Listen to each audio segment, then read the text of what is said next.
आरोपीची अखेर सुटका झालेली आहे। त्याला जामीन मंजूर झालाय आणि संध्याकाळी त्याची सुटका झाल्याची माहिती मिळते आहे। पोर्श कार प्रकरणातल्या आरोपीला जामीन मिळालेला आहे। अल्पवयीन आरोपी होता।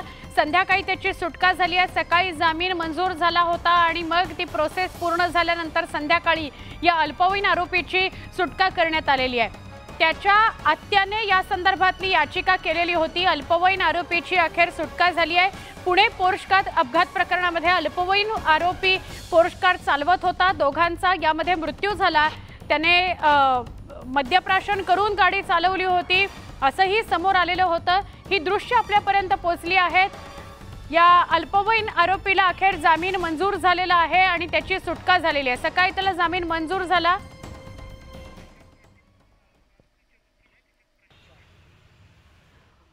फोनवरून प्रशांत पाटील आपल्या सोबत आहेत, त्यांच्याशी बोलणार आहोत। प्रशांतजी, अल्पवयीन आरोपीचे वकील आजच्या आज सुटका कशी झाली असा प्रश्न समोर येतोय।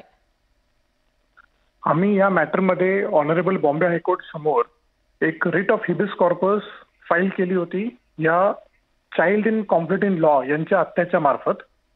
या रिट ऑफ हिबिस कॉर्पस मध्ये आमचं असं म्हणणं होतं की ज्युव्हेनाइल जस्टिस ऍक्टचा स्कीम असा आहे सेक्शन 12चा, जेणेकरून एखाद्या child in conflict in law याच्या विरुद्धात बेलेबल ऑफेन्स असो किंवा नॉन बेलेबल ऑफेन्स असो, CRPC म्हणजे क्रिमिनल प्रोसिजर कोड त्या चाइल्ड इन कॉन्फ्लिक्ट इन लॉच्या केसमध्ये लागू होत नाही। अच्छा, जेणेकरून कुठलेही ॲलिगेशन्स असू देत, कुठल्याही स्वरूपाचे ॲलिगेशन्स असू देत, एखाद्या चाइल्ड इन कॉन्फ्लिक्ट इन लॉला अशी कुठलीच प्रोव्हिजन नाहीये ज्युव्हेनाइल जस्टिस ऍक्टमध्ये जेणेकरून तुम्हाला तिथे डिटेन्शन करता येतं। 19 मे 2024ला त्याला जामीन देण्यात आला होता। 22 मे 2024ला ह्याच ज्युव्हेनाइल जस्टिस बोर्डने पब्लिक आउटक्राय झाल्यामुळे या चाइल्ड इन कॉन्फ्लिक्ट इन लॉला ऑब्झर्वेशन होममध्ये ठेवण्याचे आदेश दिले। ते आदेश 5 जून आणि 12 जूनला एक्सटेंड करण्यात आले। तर हे जे child in conflict in law आहे त्यांच्या आत्यांच्या मार्फत आम्ही हे तिन्ही ऑर्डर्स म्हणजे 22 मे, 5 जून आणि 12 जूनचे ऑर्डर्स ऑनरेबल बॉम्बे हायकोर्ट समोर चॅलेंज केले, जे एक्सपेशी इलिगल आहेत आणि ज्युव्हेनाइल जस्टिस ऍक्टची स्कीम आणि काही सुप्रीम कोर्टचे गाईडलाईन्स आहेत ज्या बेसिसवरती आम्ही ऑनरेबल बॉम्बे हायकोर्ट समोर ही भूमिका मांडली। आज ऑनरेबल बॉम्बे हायकोर्टने आमचे जी पेटिशन आहे ती अलाव केलेली आहे आणि डिरेक्शन दिलेले आहेत की चाइल्ड इन कॉन्फ्लिक्ट इन लॉला रिलीज करण्यात यावं। बर प्रशांतजी, इल्लीगल डिटेन्शनला बालसुधारगृह घाबरलं का? जो आक्षेप घेतला होता या कुटुंबियांनी त्या संदर्भात आज काय झालं कोर्टात? मला तुमचा प्रश्न नाही समजला, मला तुम्ही परत विचारा। मी म्हटलं कुटुंबियांनी इल्लीगल डिटेन्शन संदर्भात जो आक्षेप घेतलेला होता, इल्लीगल डिटेन्शन त्याला जे पकडलं गेलं, परत एकदा जामीन मिळाल्यावर पुन्हा जे त्याला पकडलं गेलं त्याच्यावर जो आक्षेप घेतला होता कुटुंबियांनी, आज कोर्टात त्याविषयी सुद्धा चर्चा झाली का आणि बालसुधारगृह या आक्षेपाला घाबरलं का? नाही, असं नाही म्हणता येणार, हे चुकीचं स्टेटमेंट होईल। असं कोणी काही घाबरत नसतं। जे कायद्याची प्रोव्हिजन आहे ड्यू प्रोसेस ऑफ लॉ ती सर्वांनीच फॉलो केलेली आहे।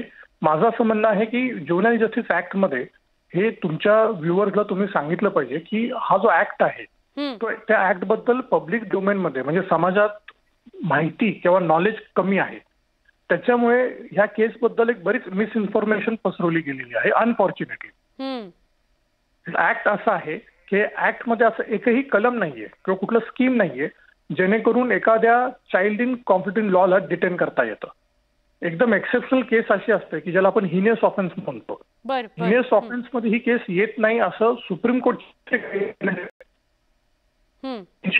तर 304 IPC हे हिनियस ऑफेन्स नाही असं ऑनरेबल सुप्रीम कोर्टचं म्हणणं आहे। तर कायद्याची प्रोव्हिजन ॲज ऑन टुडे अशी आहे की ज्युव्हेनाइल जस्टिस ऍक्टच्या सेक्शन 12 प्रमाणे ह्या चाइल्ड इन कॉन्फ्लिक्ट इन लॉला एक दिवसही डिटेन करता येत नाही। बर प्रशांतजी, एक शेवटचा प्रश्न फक्त विचारते, आता या मुलाचा ताबा कोणाकडे असेल आणि किती दिवसांकरता असेल तो? आता करते आहेत ह्या मुलाची आत्या होत्या म्हणून आत्यांच्या कस्टडीमध्ये ह्या मुलाला रिलीज करण्यात येईल। नक्की त्याला ते रिलीज करण्यात आलेलं आहे। बर प्रशांतजी, धन्यवाद। आपण सविस्तरपणे न्यूज 18 लोकमतशी बोललात त्याबद्दल। पुणे पोर्श कार अपघात प्रकरणातला अल्पवयीन आरोपी त्याची अखेर सुटका झालेली आहे। जामिनावर त्याची सुटका झाली आहे। त्याचा ताबा त्याच्या आत्याकडे असणार आहे। सकाळी जामीन मिळाला, संध्याकाळी म्हणजे सकाळी मंजूर झाला आणि लगेचच त्याला सोडूनही देण्यात आलाय.